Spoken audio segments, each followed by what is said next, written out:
When was the last time someone asked you about you? Not about your kids, not about your husband, not about work, not about your calendar, not about what everyone else needs. Just you. And not like the simple, how are you doing? I mean, really asked about you.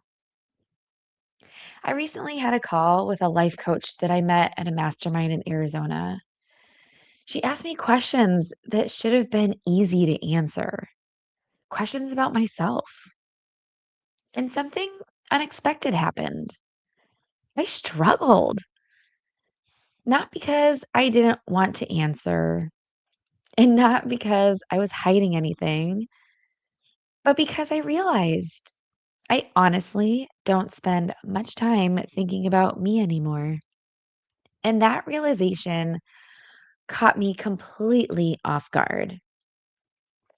Welcome back to Struggle and Strength Moms Balancing It All with Nikki.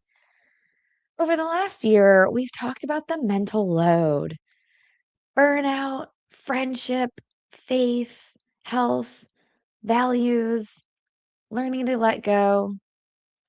But this week's conversation made me realize maybe all those things point back to one bigger issue. Somewhere along the way, many of us stopped knowing ourselves.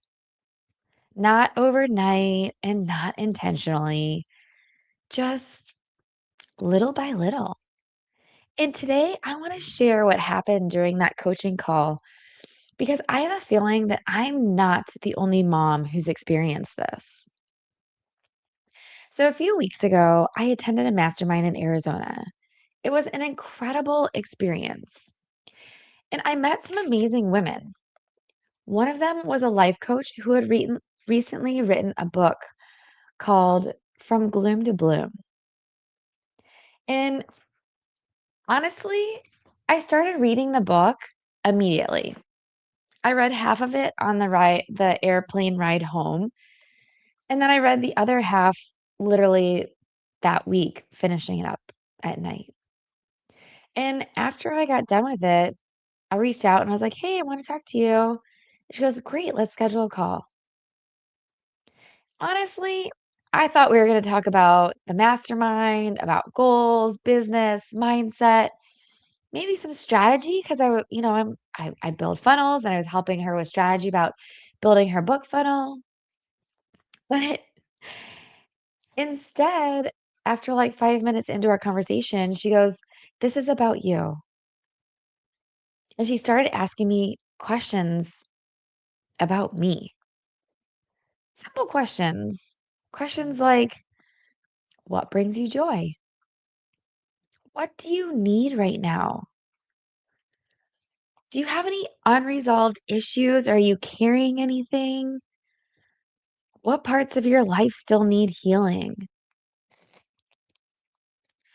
And at first I thought, you know what? These are easy, like questions, no big deal. Sure, myself, yeah. I'm pretty good at knowing who I am, but these questions weren't easy. I found myself pausing and like waiting for her to give me the answer to my own life questions. I was I had to think like super hard and nothing came to mind. I was searching for answers, literally like crickets. And then I realized something. I spend so much time thinking about everyone else, their needs, prioritizing them, making sure I'm anticipating things before they even need them, that I don't really spend much time thinking about myself. And then something else happened. As we kept talking, I noticed a pattern in my own responses. Whenever something difficult came up, I'd immediately say, "It's okay. I can deal with that later. It's really not that big of a deal. I kept minimizing my own struggles, not because they weren't real, but because they didn't feel urgent. There's always something else more important: the kids, work, my husband, the house, the next deadline, the next practice, the next trip. I realized I had become really good at postponing myself. And I started wondering, how many moms do this? How many of us are quietly telling ourselves, I'll take care of me later. I'll rest later. I'll work on that later. I'll deal with my feelings later. I'll figure out who I am later. Later has a way of turning into years. Here's the thing, I don't think moms lose themselves all at once. I think we lose ourselves one I'll deal with it later at a time. And as I thought more about it, I realized this wasn't something new. For years, I coached soccer, built businesses, worked full time, volunteered at the kids' school, spent weekends at dive meets, soccer fields, tennis matches. I was surrounded by people. I knew hundreds of parents. But somewhere in all of that, I stopped asking myself the hard questions. What is it that I actually need? What brings me joy? Who am I becoming? Not as a mom, not as a wife, not as a business owner, but as Nikki. Those questions felt surprisingly difficult. And I don't think it's because I didn't have answers. I think it's because I had stopped asking myself. That what's really interesting is over the past year, I've been really working hard on becoming healthier. I've started strength training, eating differently, prioritizing sleep, taking better care of myself. And looking back at this, first I thought I was changing my body. But now I'm realizing that I think I was doing so much more, that's so much deeper than I ever expected. I was slowly giving myself permission to matter again. Because maybe taking care of ourselves isn't selfish. Maybe it's remembering that we're people too, not just the person who keeps everyone else's lives running. And I don't think that the life coach gave me all the answers that I needed that day. What she gave me was something even more valuable. She gave me permission to stop long enough to ask the questions I hadn't asked myself in years, questions I really didn't even think about. It was almost to the point where she was asking, what kind of qualities do my kids have? And are those qualities that came from me or my husband or my mom or my dad? And it made me really think hard about who I was and who my kids are. And are they modeling me, my husband, my parents, his parents? And maybe that's where the healing begins. Not when we have everything figured out, But when we become curious about ourselves again and we start thinking about our past, because so much of us is shaped over the years into the parts of our lives that no one gave us a book about. We had our parents to raise us. But then once we graduated college and went into the real world, how did we know how to behave? How did we know how to be ourselves, be who we were? And then along the way, we get married. And where's the life book about becoming a wife? Then there's motherhood. I never got a book on motherhood, although I wish I did. It would have made things so much easier. And really funny story is that the other day, this happens very rare. My husband and I actually got some moments of time to sit back and think about our lives together. And it was funny because I never dreamed about ending up with him. It just happened. The way we met, we were set up on a blind date. Well, I was blind to it. He knew. He had pictures of me. I did not. He knew all along. I had no idea. But even in that moment when we met, I was thinking, you know what? I I'm not ready. Like I need to think about me and I was just, young, having fun, going out and wanting to like live life. And then we met.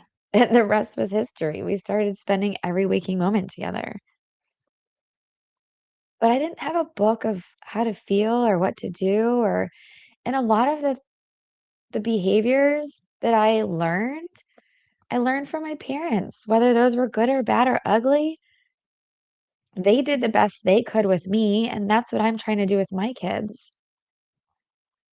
But now it's like looking back at my life and looking at the perspectives that I had growing up, and the 2 of us were talking, and it was like, "You know what?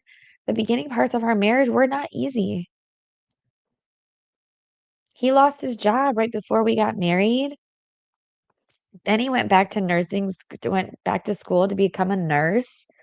I mean, we were married for 5 years before we had kids. A lot of that was him going back to school and me providing for the family so he had the opportunity to do that. Granted, our family back then was 2 Great Danes, which we loved dearly. They were like our starter kids, right? Testers, what we called them. But there's no life book about all these different stages, and we just do the best that we can. And somewhere along the way, we morph into who we are now.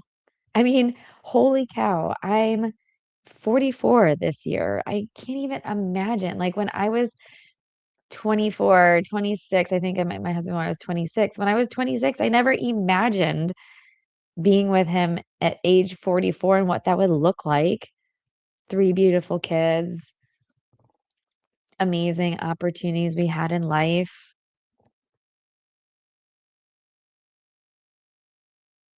But along the way, we morph into different people. I'm not the same person I was 20 years ago. I'm not the same child I was 30, 40 years ago. And along that journey, I've seen what my parents had and what they gave us. And I'm grateful for all the life lessons.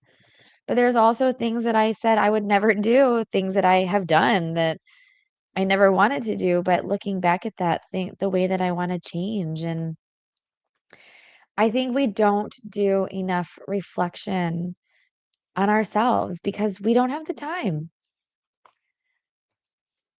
So today I want to leave you with 3 questions, not to answer right away, just to sit with. What brings you joy? What do you need right now? And when was the last time you thought about yourself with the same care you think about everyone else?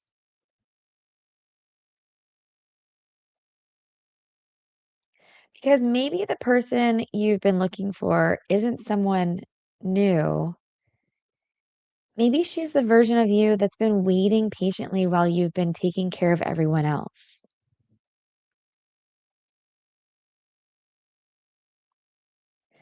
Because those questions that we're not asking ourselves for the last 20 years, that's where the healing begins. Not when we have everything figured out, but when we start becoming curious about ourselves again. Start asking questions. Why am I doing this? Why am I behaving the way that I am? I look back at the beginning parts of the years when my husband and I got together and I think, oh my gosh, why in the world did I act like that? It's because I was scared. And then I just did things because I was good at them. And now I do everything for everyone else and I don't take time for myself. And that needs to change because one, you have to love yourself before you can love anyone else. And two, it's like the airplane thing. You have to put your face mask on first before you put your children and other people's on because you have to be the best version of yourself before you can start taking care of others. So if you've been feeling like you've lost yourself, I want you to know something. You're not broken and you're not failing. You are not behind. You've simply been busy loving everyone else. But maybe it's time to start getting to know yourself again. So, thank you so much for joining me for another episode of Struggle and Strength Moms Balancing It All with Nikki. If this conversation resonated with you, I would love for you to share this episode with another mom who's been putting herself last. I'm pretty sure that's the majority of us. Because I have a feeling she's been telling herself the same thing. I'll deal with it later. You know what? My feelings aren't important right now. I need to take care of my kids, my husband, whatever it is, I'll deal with it later. And maybe today is the day she finally doesn't. So until next time, remember, before you can build the life you want, you have to remember the woman who's meant to live it.